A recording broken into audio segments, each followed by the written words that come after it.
I'm making this video to kind of explain why I believe that consciousness is external to the brain and why we actually do have free will.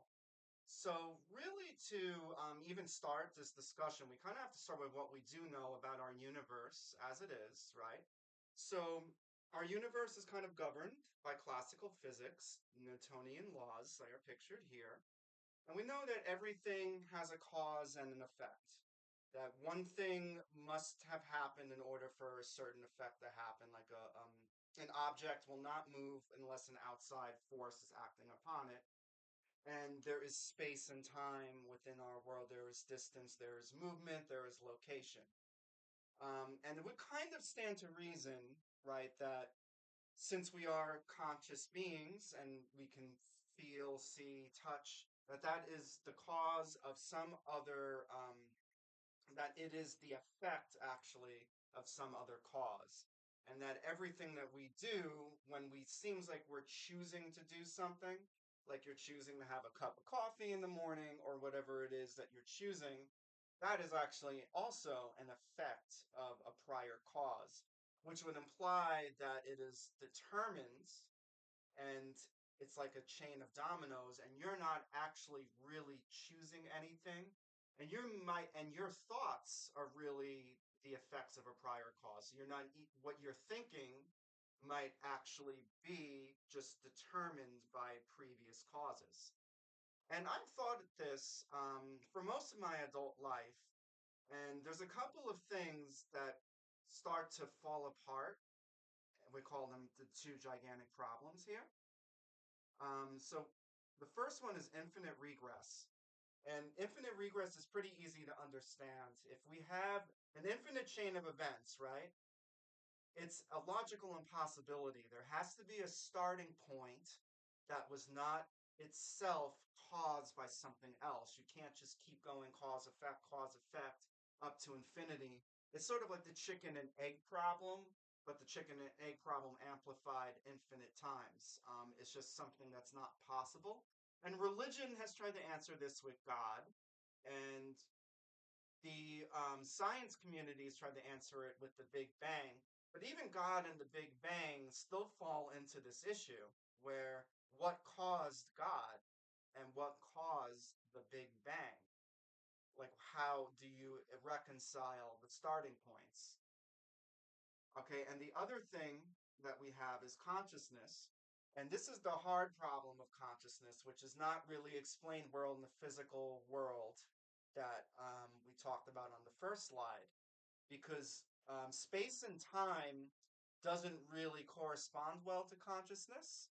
And it's hard to explain how physical cause and effect things like neurotransmitters in the brain, pain signals, sound, vision coming in through our eyes and ears, create an experience of the color red, of the sound of music, of our thoughts and our ideas.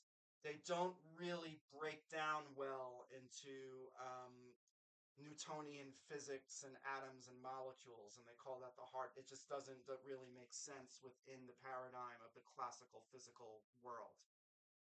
And this is kind of where quantum physics steps into play. And this slide is really just to emphasize that as weird and as bizarre as quantum physics is, um, it is the most successful theory in physics, and everything that quantum physics has shown us and has given us has been verified and true and been experimented on actually millions of times to verify all the weird things that I'm actually going to talk about in a couple of slides from now. And there's a lot that we could get into here. It's a little beyond the scope of just this video. But just to understand that quantum physics has given us all these technologies over here on the left side. They wouldn't exist without the quantum physics. And just recently with quantum computers, which have the ability to do things that are beyond what any typical computer can do using the principles of quantum mechanics that I'm going to talk about on the next slide, specifically superposition and quantum entanglement. So the quantum computing is actually a good segue into this. So the Nobel Prize in Physics 2022 verified that superposition is an actual physical phenomenon. It really does exist. Something can be up, down, left, right, sideways, backwards, etc., all at the same time in multiple dimensions at the same time.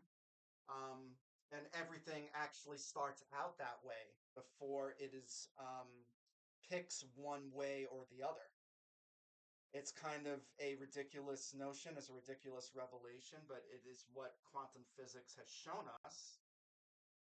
And quantum entanglement tells us that two things can be equal and opposite. Usually they're talking about the direction that the particle is spinning, which kind of makes sense that they would balance out, right? But what's weird about it is that no matter where it is in the universe, it could be, it starts off like this, where it's everything all at once, then it's measured and it becomes one way or the other. Then the other particle that's equal and opposite, no matter how far apart it is, it could be millions of light years apart, it will also become equal and opposite at the very moment that a measurement is made. It doesn't make sense within our world, um, but it is the way that things are at the quantum level, and it makes quantum computers work because quantum computers, the bits are not ones and zeros. You actually see down here, I took this image from like a quantum computer GIF. They're both one and zero at the same time, not one or zero, they're one and zero, which allows much faster computation. And then they can combine that with entanglement to even make further calculations. So this is all true. This has all been verified, despite the fact it doesn't really make sense in the world that we live in. Space, time, distance, and location don't really exist in the quantum world. Kind of like our thoughts in a way, if you think about it. So Bell's theorem, and Bell's really a mathematician, not so much a physicist. But what he discovered is that there's no physical theory of local hidden variables that can ever reproduce all of the predictions of quantum mechanics. In other words, this is not like human misunderstanding or human error, or there's something that we're missing and just don't understand yet. This is literally the way it is. He's proven that there is no underlying hidden thing that we have not discovered yet. And what he specifically had discovered, or what they've verified in 2022, is that the world is not real. And real in terms of physics means that when you measure something, it was that way before it was measured. Like an apple is green before you see it. If a tree falls in the woods, it still makes a sound even if you're not there to hear it. Um, the quantum world is not real in that sense, in that something doesn't have a property until it's measured. It's very bizarre, but it just seems to be the case.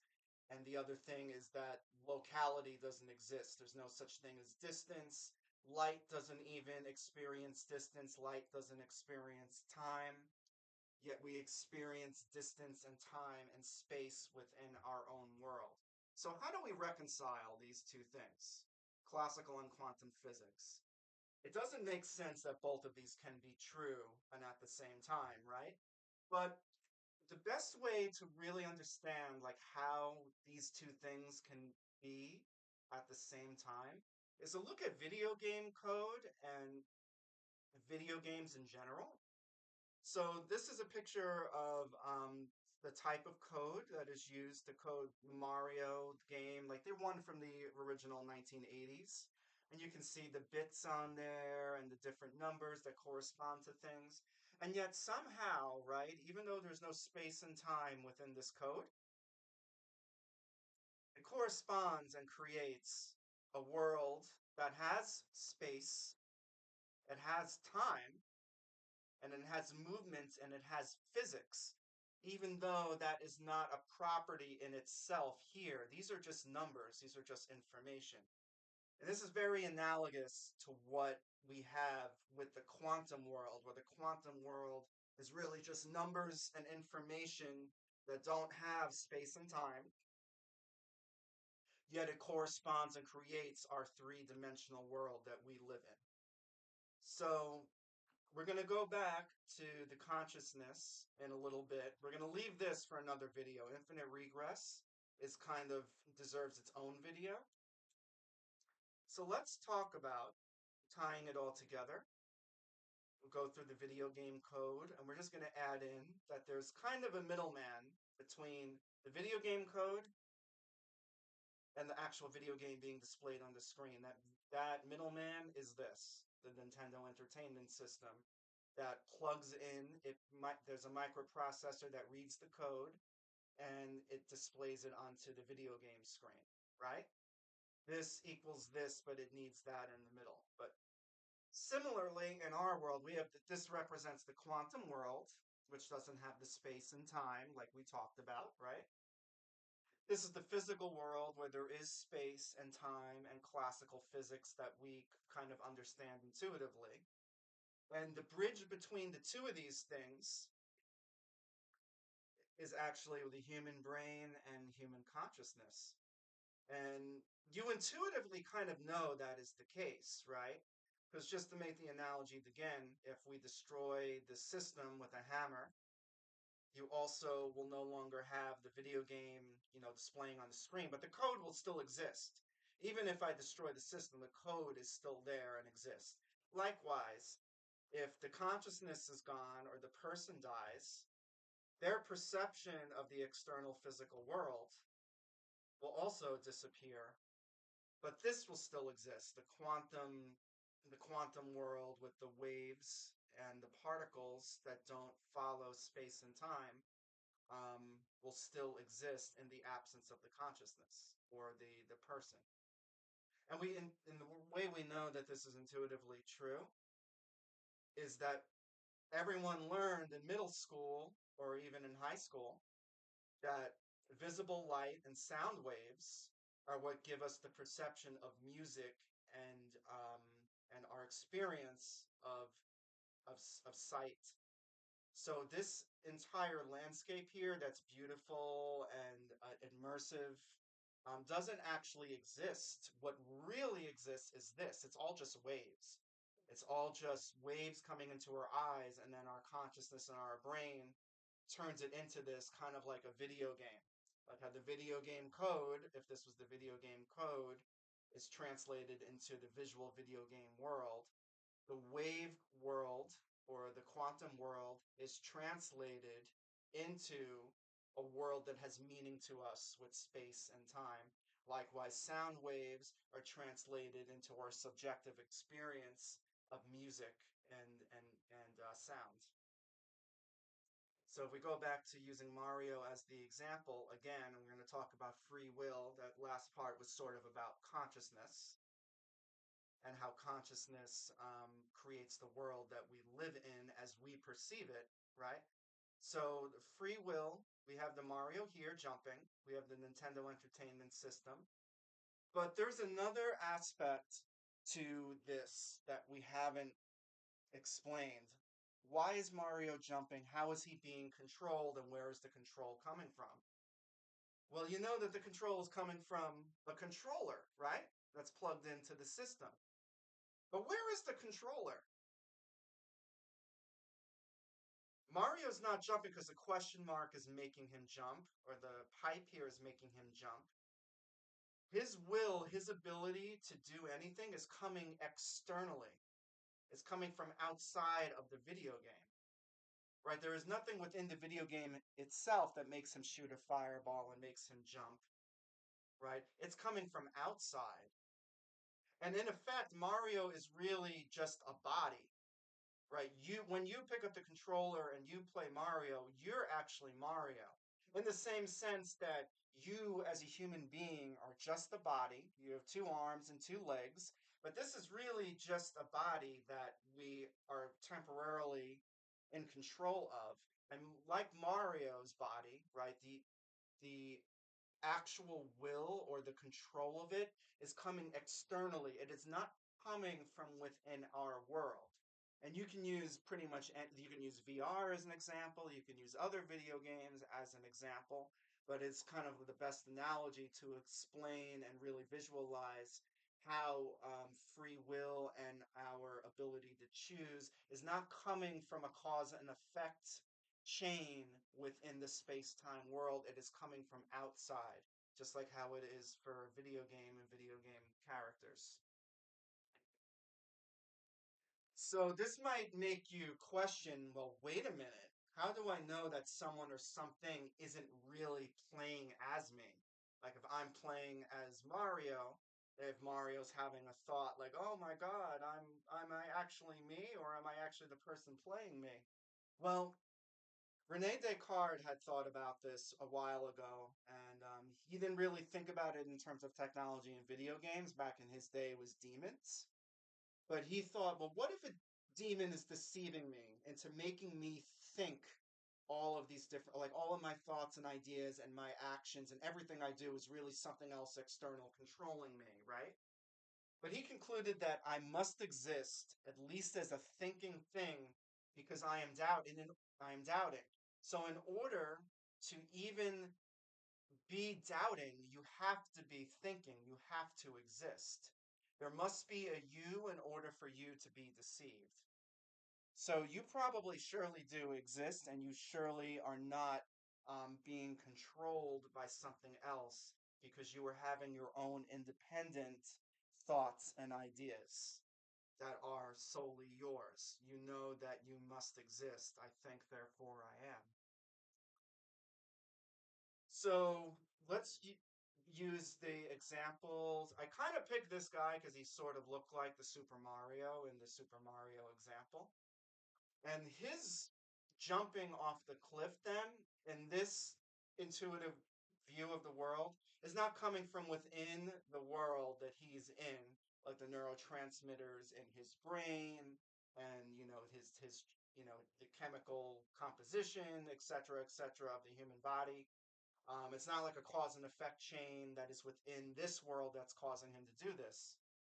He's making the choice externally. The controller for his body is on the outside, and that controller is the person itself. This is just the body, it's just an avatar, the actual human body. You are actually external to it on the outside and making the choice. There is nothing within space time that forces choice and only influences it. We are going to talk about the influence real quick in a little bit. Like Mario, the will is coming from outside. It is not a result of stuff inside the quote unquote game. So, what is consciousness made of and what can make it external? So, consciousness, once again, it can't really be measured, right? And you can't break it down into smaller things like thought molecules and thought atoms. So it kind of has a lot of similar characteristics to a quantum wave or a wave function, like photons and electrons when they're in the wave state, and they really can't be broken down any simpler than the wave itself. So that leads me to think that consciousness is probably more of a quantum thing than a thing like a particle or in the real world. It's not like a car or an apple or a chair. It's not like a physical thing as we understand it. It's more of a quantum wave-like thing because we can't measure it and we can't break it down. And it can be many different things all at the same time, sort of like superposition, right? You can have there's not just when you were thinking, right? There's multiple different possibilities when it comes to thoughts and ideas and subjective experience. It's multiple different effects. So it's very strongly implying that consciousness and thought is quantum. And like we already discussed before with the Bell's theorem and the 2022 Nobel Prize in Physics, quantum things are not determined, right? They're not a cause and effect relationship. There are multiple possibilities when it comes to consciousness, and there are multiple possibilities when it comes to quantum things. So, this very strongly implies, when you put it all together, that it is external and we do, in fact, have free will because it is not a determined thing in the space-time world. And this is backed up quite a bit by neuroscience, specifically Benjamin Libet and William Penfield. And what Benjamin Libet showed, and I kind of was leading into this a little bit with the hunger example before, the impulse to do something is in fact unconscious. So you moving your left arm, the unconscious effect of moving that left arm occurs before you're aware of it. You're already moving the arm before you're aware that you're moving the arm. So that would actually imply that we don't have free will, right? But what Labette discovered is that you can choose to resist that impulse. He called it a veto. So you could be in the middle of moving your left arm and change your mind and move your right arm. And then in that point, there is no unconscious action potential that is controlling that action. So it's a little bit of both. All right. So there's a determined factor that is going on, but you can resist and you can veto and you can do something different than what an impulse is telling you. And they refer to this as a free won't model as opposed to a free will model. It's sort of just a negative example of free will, whereas will is a positive example. You're choosing to not do something as opposed to choosing to do something. Whereas Penfield, very similar, he electrically stimulated people's brains in different areas, and it created something that's kind of similar to what we have on the left, where you have an urgency or a desire to act, an impulse to do something that was generated by the electrical field, like feeling like they wanted to move their arm, but they were able to resist it just like they were able to here.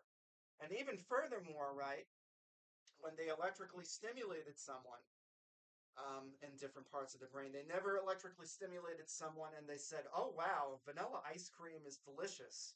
Or they never electrically stimulated someone and they had, I just suddenly know how to speak Mandarin.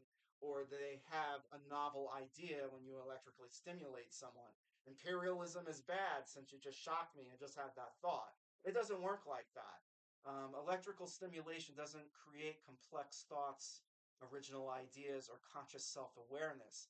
It just creates urgencies and impulses and and a desire to act that you can resist. Even when they stimulated the higher orders of the brain, like the prefrontal cortex, which we know is strongly correlated to higher level thinking and cognitive awareness, it did not result in coherent thoughts and beliefs and decisions. Only urgency, only impulses. So if we put this all together, right, how can free will and determinism coexist? Because we know that the quantum world kind of more strongly correlates to the free will because the quantum world things, as we discussed earlier, are not determined. They're more probabilistic. And we know that in our physical world that we exist in right now, there is cause and chain events, and everything is sort of determined. So I think the easiest way to understand this, and philosophers have called this compatibilism, and most philosophers kind of fall into this camp of compatibilism where free will and determinism are coexisting. We always have to start with the quantum, right? The reason why is because a car, which is a large physical object in our world, in the space-time world, is going to be made up ultimately of this quantum stuff. So the bigger stuff, like a car doesn't make a quantum wave. The quantum waves effectively build up the car if we break the car down. So this is the bottom level, right? And the bottom level, the quantum level that builds up everything else is not determined. It's probabilistic and it can have multiple effects that we cannot predict. So when the quantum level enters into a cause and effect chain, and we can actually observe this, they do this in things called the double slit experiment, which is kind of beyond the scope of this video, but just understand that quantum things can transition over into a space-time cause and effect chain. So if we use an example, let's use something quantum, sort of like, say, an electron wave.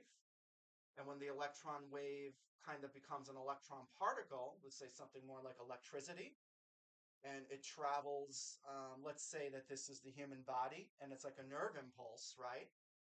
And this nerve impulse is a cause and effect chain. We know exactly where it's going to go and what it's going to do. It eventually reaches the brain, right? And eventually reaches the level of the consciousness. And the consciousness, I'm arguing within the past couple of slides, right? That it's kind of like this, right? It's sort of quantum because it's not, we can't break it down into smaller particles from thoughts and ideas. And it has sort of a wave-like quality about it. It's not physical or measurable. So at some point, this cause and effect chain that started here at quantum became a cause and effect chain, comes back here to a quantum experience at the conscious level, right? And then a choice is made, we're enacting free will, and then you make a decision based on that electrical impulse that came in. That decision came from this quantum area, this consciousness, that once again, when we talked about earlier with the Nobel Prize in quantum physics and no and Bell's theorem, is not determined. This is not determined. So once a choice is made, though, and you choose to act based on something, you finally chose to choose a coffee that's with hazelnut or vanilla syrup or whatever it is, now there's a cause and effect chain that is determined. So it's really both of them happening at the same time. It's not all one giant domino of different blocks falling down that are causing it. Physics has explicitly disproven that, all right, with quantum mechanics. There's no such thing as hard determinism, but there's also no such thing as complete and total free will, right? We don't have complete choice over everything. There are cause and effects that we do not have control over that do affect things, right?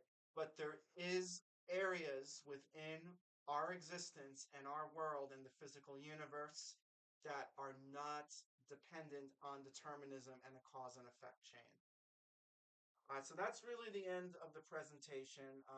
I hope that it makes sense or at least made you think about things in a different way. And I will probably to address like some of the bigger things that I wasn't really able to address in here because this was long enough. I'll probably make separate videos for just those things. Thank you very much for listening and have a good day.